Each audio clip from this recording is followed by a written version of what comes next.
نحمده ونصلي على رسوله الكريم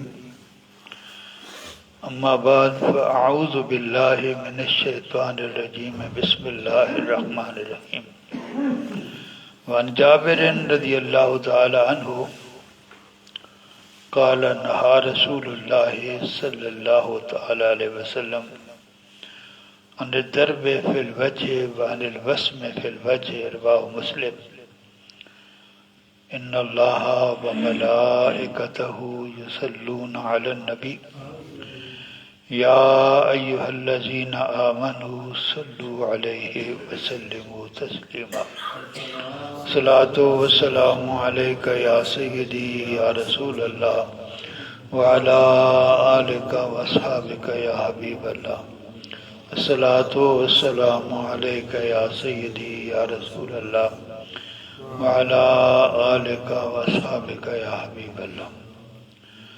حضرت جابر رضی اللہ تعالی عنہ سے مروی ہے، فرماتے ہیں حضور سرور عالم صلی اللہ تعالی علیہ وسلم نے چہرے پر مارنے سے بھی منع فرمایا۔ ہمارے ہاں تو مارے ہی چہرے پہ جاتا ہے، استاد بچے کو چہرے پہ مارتا ہے، والدین بچے کو چہرے پہ مارتے ہیں، تو حضور صلی اللہ علیہ وسلم نے اس سے سختی سے منع فرمایا۔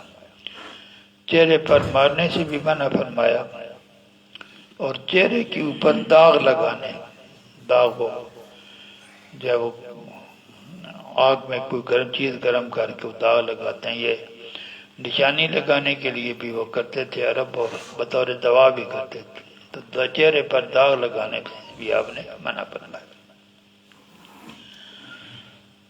عن انس رضی اللہ تعالی عنہ قال غدوت الى رسول اللہ صلی اللہ تعالی علیہ وسلم بعبد اللہ ابن ابی طلحہ لیحنکہ فوافیتہ فی یدہ المیسم یاسم ابل الصدقۃ متفق علیہ۔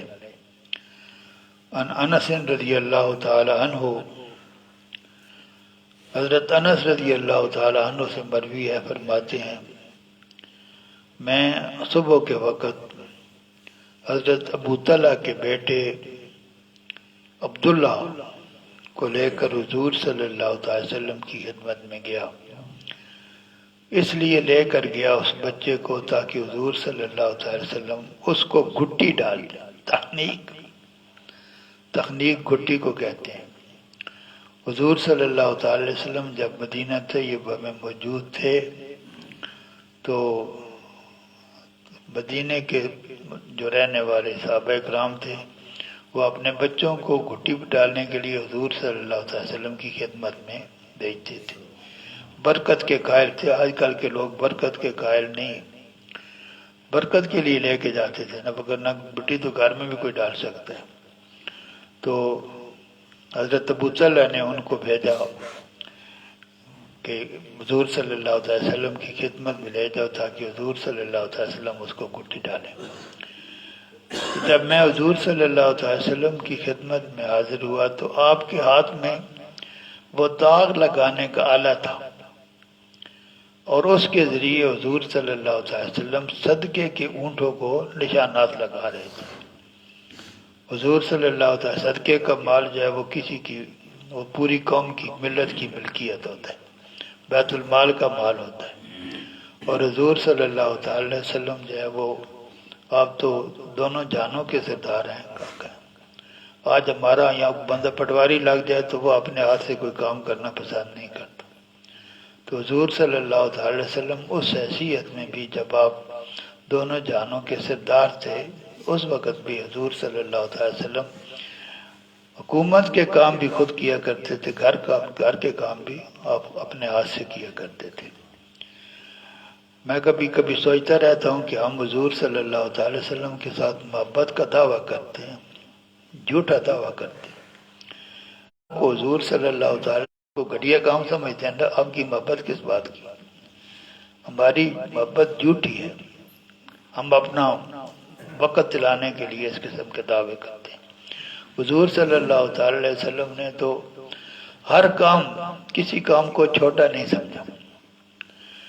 جس قوم میں لوگ جس ملک میں یا جس ملت میں چھوٹا کام کرنے کو لوگ برا سمجھیں، وہاں کوئی کام ہی نہیں چل سکتا، وہاں سسٹم ہی نہیں چل سکتا۔ سسٹم چلاتے ہی وہ لوگ ہیں جو چھوٹے کام کرتے ہیں، جو اوپر بیٹھ کر صرف سگنیچر کرتے ہیں، ان کی کیا حیثیت ہے، وہ کام تو کوئی بھی نہیں کرتے۔ تو حضور صلی اللہ علیہ وسلم صدقے کے اونٹوں کو داغ لگا رہے تھے۔ یہ حدیث پاک متفق علیہ ہے۔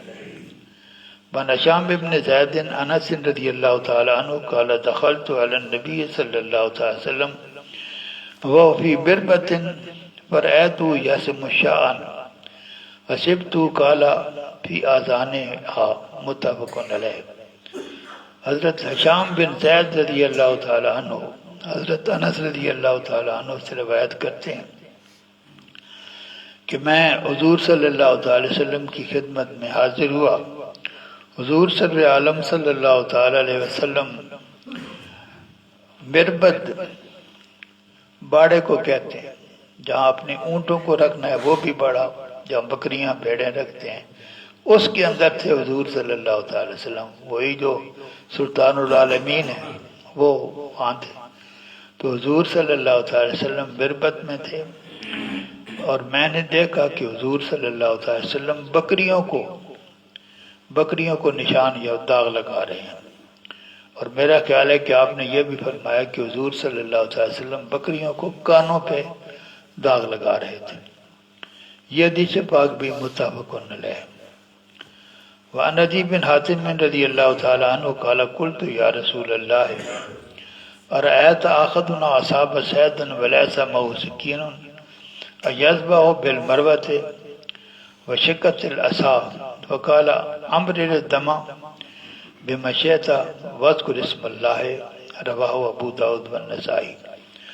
حضرت عدی بن حاتم رضی اللہ تعالی عنہ، یہ حاتم تائی جو مشہور ہیں اپنی سخاوت کی وجہ سے، ان کے صاحبزادے ہیں۔ حضور صلی اللہ علیہ وسلم کا صحابی ہونے کا شرف حاصل ہوا۔ حاتم تو پہلے فوت ہو گئے۔ تو فرماتے ہیں میں نے عرض کیا یا رسول اللہ، اگر ہم میں سے کسی آدمی کے ہاتھ میں کوئی شکار کا جانور آ جائے اور اس کے پاس چھری نہ ہو، تو کیا وہ مروا سفید پتھر جو جس کی تار تیز ہوتی ہے اس کے ذریعے اس کو ذبح کر سکتے ہیں، یا جو ٹوٹا ہوا عصا ہے اس کی بھی وہ کنگری نکل آتی ہے، تو کیا اس سے وہ اس کو ذبح کر سکتے ہیں؟ حضور صلی اللہ علیہ وسلم نے جامع جواب دیا، فرمایا جس چیز سے ممکن ہو خون بہو۔ یہاں تھوڑا سا فرق کرنا پڑے گا کہ اس کی دھار ہونی چاہیے، دھار جو ہے وہ اس کے ساتھ خون بہو جو جسم کے اندر داخل ہو، اس سے خون بہو اور اللہ تعالیٰ کا نام لو، بسم اللہ اللہ اکبر کہو۔ یہ دو کام کرو تو جانور ذبح ہو جائے گا، اس کا گوشت کھانا تمہارے لیے حلال ہو جائے گا۔ اس حدیث پاک کو امام ابو داؤد اور امام نسائی نے روایت فرمایا۔ وعن ابی الاشرا عن ابیہ رضی اللہ تعالی عنہ انہ قال یا رسول اللہ صلی اللہ علیہ وسلم اما تکون زکاة الا فی الحلق واللبۃ فقال لو طعنت فی فخذها لاجزا عنك، رواہ ترمذی وابو داود والنسائی وابن ماجہ والدارمی۔ وقال ابو داود هذا زکاة المتردی، وقال ترمذی هذا فی الضرورہ۔ ابی الاشرا رضی اللہ تعالی عنہ، ابو الاشرا اپنے والد ماجد رضی اللہ تعالی عنہ سے روایت کرتے ہیں کہ انہوں نے عرض کیا یا رسول اللہ، کیا ذبح کرنا اسی گلے پر حلق اور لبا، جہاں آپ ذبح کرتے ہیں اوپر حلق کے نیچے وہ جو جس کو وہ گلٹی کہتے ہیں، کیا کہتے ہیں؟ نہیں جس سے اوپر ذبح کرنا ہوتا ہے وہ جی نر، کیا ان دونوں کے درمیان ہی ذبح ہو سکتا ہے؟ تو حضور صلی اللہ علیہ وسلم نے ارشاد فرمایا لو تأنت فی فخذ جال اجزا آنو، اگر تم اس کے ران میں، جس کو آپ پٹ کہتے ہیں، ٹانگ کا اتلا حصہ، اس کے اندر اگر تم نیزہ مارو تو یہ بھی تمہارے لیے کافی ہوگا۔ احادیث کا مفہوم سمجھنے کے لیے، ان سے مسئلہ نکالنے کے لیے باقی احادیث کو دیکھنا پڑتا ہے۔ یہ جو ہے اس کو ذبح ضرورہ کہتے ہیں۔ ذبح ایسا جانور جو آپ کے جو ہے وہ قابو میں نہیں آ رہا، اس کو آپ لٹا نہیں سکتے، گلے سے ذبح نہیں کر سکتے، بھاگتا ہے، اس کے جسم کے کسی حصے میں بھی اگر آپ کوئی تیز دھار آلے سے جو ہے وہ زخم لگاتے ہیں، جس سے خون بہتا ہے اور وہ جو ہے وہ گر جاتا ہے یا ختم ہو جاتا ہے، لیکن آپ نے جب اس پہ وہ نیزہ یا تیر چلایا تھا تو آپ نے بسم اللہ اللہ اکبر کہا تھا، تو یہ ذبح ضرورت ہے۔ یہ آگے جو محدثین نے وضاحت کی کہ ابو داؤد فرماتے ہیں کہ یہ جو ہے یہ زکوٰۃ المتردی ہے، یعنی جو جانور اوپر سے گر جائے اس کو اگر آپ نے ذبح کرنا پڑے، یعنی آپ کسی جو ہے نا وہ بلندی پہ کھڑے ہیں، آپ کے ساتھ کوئی جانور ہے، وہ چھوٹ کے نیچے گر جاتا ہے تو آپ وہاں نہیں پہنچ سکتے، ذبح نہیں کر سکتے، وہاں سے نیزہ پھینکتے ہیں، اس کو زخم کر دیتا ہے تو وہ حلال ہو جائے گا، یہ ذبح ضرورت ہوگا۔ اور ترمذی نے کہا یہ مجبوری کی حالت میں اس طریقے سے ذبح کرنا جو ہے، اگر مجبوری نہ ہو تو وہی جو طریقے سے ہم ذبح کرتے ہیں اس کے طریقے سے ذبح کرنا ضروری ہے۔ لیکن اگر ایسی صورت ہو کہ اگر آپ اس طریقے سے ذبح کرنا آپ کے لیے ممکن نہیں ہے تو پھر کسی تیز آلے سے جسم کے کسی حصے میں آپ جو ہے وہ زخم لگا لیں گے تو اسے جانور جو ہے وہ ذبح ہو جائے گا، اس کا گوشت کھانا حلال ہو جائے گا۔ وآخر دعوانا ان الحمد للہ رب العالمین۔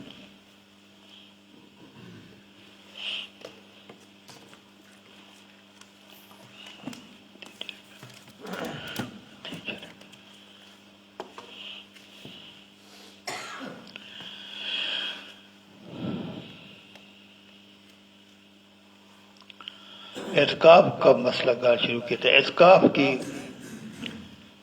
3 قسمیں ہیں۔ ایک واجب ہے، اگر آپ نظر مانتے ہیں کہ میرا یہ کام ہو گیا تو میں اتنے دن اعتکاف کروں گا، تو اگر وہ آپ کا کام ہو گیا، شرط پوری ہو گئی تو آپ کو اتنے دن اعتکاف کرنا پڑے گا، یہ اعتکاف واجب ہے۔ یہ کیا ہے واجب؟ اگر آپ نہیں کریں گے تو گناہ گار ہوں گے۔ اور دوسرا سنت، رمضان کے آخری عشرے کا اعتکاف جو ہے یہ سنت کفایہ ہے۔ سنت کفایہ کا مطلب یہ ہے کہ یہ کسی ایک آدمی پر ذاتی حیثیت میں فرض نہیں ہوتا، پوری آبادی پہ فرض ہوتا ہے۔ آبادی میں سے کوئی ایک آدمی کے اعتکاف کر لے گا، ساری آبادی جو ہے وہ بری ذمہ ہو جائے گی۔ کوئی بھی نہیں کرے گا تو سارے گناہ گار ہوں گے۔ جس طرح جنازہ جو ہے یہ فرض کفایہ ہے۔ آپ جو 5 وقت کی نماز پڑھتے ہیں یہ فرض عین ہے، جو ہر آدمی پر ذاتی حیثیت میں فرض ہے اس کو فرض عین کہتے ہیں، اور جو کمیونٹی پر، پوری آبادی پر چیز فرض ہوتی ہے اس کو فرض کفایہ کہتے ہیں۔ یہ جو جنازہ ہے یہ فرض کفایہ ہے، یہ کوئی باجی وغیرہ کے طور پر نہیں پڑھنا چاہیے، یہ اللہ تعالیٰ کی طرف سے فرض ہے۔ جو آدمی مسلمان ہو جاتا ہے، مسلمان آدمی جب اس دنیا سے جاتا ہے تو جو باقی وہاں مسلمان ہیں ان کی ذمہ داری ہے کہ اس کو غسل بھی دیں، اس کی نماز جنازہ بھی پڑھائیں اور اس کو دفن بھی کریں، یہ ان کی ذمہ داری ہے۔ یہ فرض کفایہ کچھ آدمی کر لیں تو تمام بری ذمہ ہو جاتے ہیں، کوئی بھی نہ کرے سارے گناہ گار ہوتے ہیں۔ اور تیسری قسم جو ہے مستحب ہے۔ مستحب یہ ہے کہ اس کے لیے کوئی وقت مقرر نہیں ہے، کوئی مدت مقرر نہیں ہے۔ مسلمانوں کے لیے جب وہ مسجد میں داخل ہوں تو جو بات سب سے پسندیدہ ہے وہ یہ ہے کہ مسلمان مسجد میں جب داخل ہوں تو اعتکاف کی نیت کریں، اعتکاف کی نیت کریں گے۔ اعتکاف اتنی دیر تک ہی رہے گا جتنی دیر تک وہ مسجد میں رہیں گے، جب مسجد سے نکلیں گے خود بخود یہ ختم ہو جائے گا۔ اگر آپ نے مسجد کو صرف ایک دروازے سے داخل ہو کر دوسرے دروازے سے نکلنے اتنے کے لیے بھی آپ اعتکاف کی نیت کر لیتے ہیں تو آپ کو اعتکاف کا ثواب مل جائے گا۔ یہ جو نفل اعتکاف ہے اس کے لیے نہ روزہ فرض ہے، کچھ بھی اس کے لیے فرض نہیں ہے، صرف آپ نے نیت کرنی ہے۔ اور جب تک آپ مسجد میں ہیں کوئی ایسا کام نہیں کرنا جو معتکف نہیں کر سکتا۔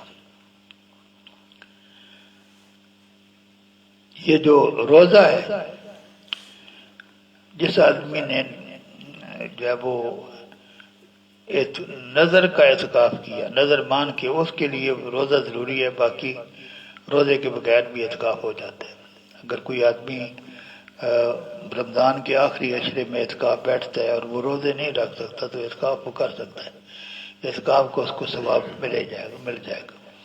نفلی اعتکاف جو ہے اس کے لیے بھی روزہ ضروری نہیں ہے، لیکن جو واجب ہے نظر کے طور پر رکھا جاتا ہے اس کے لیے روزہ ضروری ہے۔ نفل اعتکاف کے لیے کوئی مدت نہیں ہے کہ کتنی دیر کے لیے، صرف آپ مسجد کو کراس کرنے کے لیے اعتکاف کی نیت کرتے ہیں تو اتنا بھی اس کے لیے کافی ہے۔ جو معتکف ہے مسجد سے نکل نہیں سکتا، بلا ضرورت نہیں نکل سکتا، ضرورتیں 3 قسم کی ہیں جن کی وجہ سے نکل سکتا ہے، یہ انشاءاللہ کل بیان کروں۔ وآخر دعوانا ان الحمدللہ رب العالمین۔